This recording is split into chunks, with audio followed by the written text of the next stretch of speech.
पौराणिक कथा। जब सत्यभामा को हुआ रूप का घमंड। श्री कृष्ण भगवान द्वारका में रानी सत्यभामा के साथ सिंहासन पर विराजमान थे। निकट ही गरुड़ और सुदर्शन चक्र भी बैठे हुए थे। तीनों के चेहरे पर दिव्य तेज झलक रहा था। बातों ही बातों में रानी सत्यभामा ने श्री कृष्ण से पूछा कि हे प्रभु, आपने त्रेता युग में राम के रूप में अवतार लिया था।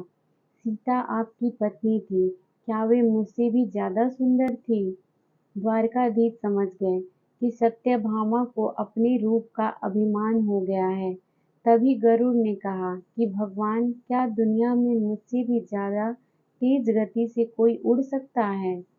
इधर सुदर्शन चक्र से भी रहा नहीं गया और वे भी कह उठे कि भगवान, मैंने बड़े बड़े युद्धों में आपको विजय श्री दिलवाई है, क्या संसार में मुझसे भी शक्तिशाली कोई है?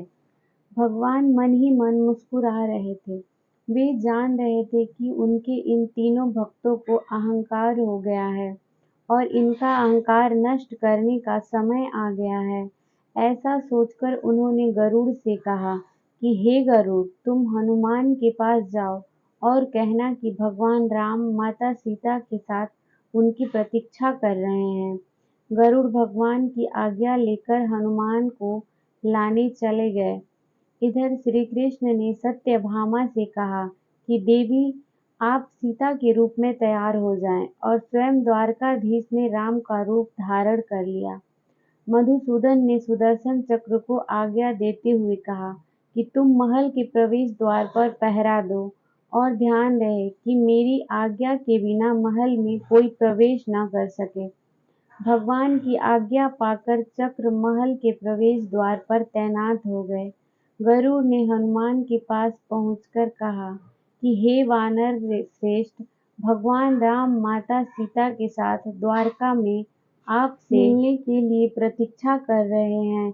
आप मेरे साथ चलें, मैं आपको अपनी पीठ पर बैठाकर शीघ्र ही वहां ले जाऊंगा। हनुमान ने विनय पूर्वक गरुड़ से कहा, आप चलिए, मैं आता हूँ। गरुड़ ने सोचा, पता नहीं यह बूढ़ा वानर कब पहुंचेगा। खैर, मैं भगवान के पास चलता हूँ। यह सोचकर गरुड़ शीघ्रता से द्वारका की ओर उड़े।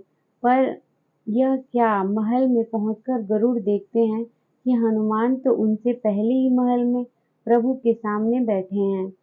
गरुड़ का सिर लज्जा से झुक गया।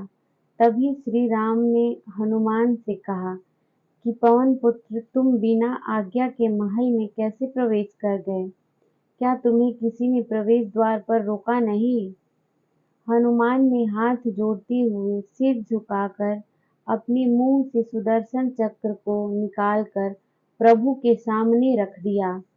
हनुमान ने कहा कि प्रभु, आपसे मिलने से मुझे इस चक्र ने रोका था, इसलिए इसे मुंह में रख मैं आपसे मिलने आ गया। मुझे क्षमा करें। भगवान मन ही मन मुस्कुराने लगे। हनुमान ने हाथ जोड़ते हुए श्री राम से प्रश्न किया, हे प्रभु, आज आपने माता सीता के स्थान पर किस दासी को इतना सम्मान दे दिया कि वह आपके साथ सिंहासन पर विराजमान है? अब रानी सत्यभामा का अहंकार भंग होने की बारी थी। उन्हें सुंदरता का अहंकार था, जो पल भर में चूर हो गया था।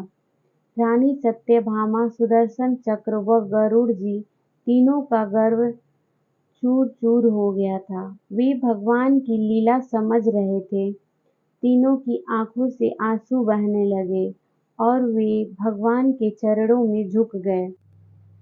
अद्भुत लीला है प्रभु की। अपने भक्तों के अहंकार को अपने भक्त द्वारा ही दूर किया उन्होंने। सार, जीवन में कभी भी अहंकार नहीं करना चाहिए। जरूरी नहीं है कि आज जो आपके पास है वह कल भी होगा। अपने अंदर जरा सा भी अगर अहंकार आने लगे तो स्वयं ठाकुर जी हमसे दूर हो जाते हैं। ठाकुर जी को निस्वार्थ भक्तों की ही जरूरत है, अहंकारी की नहीं।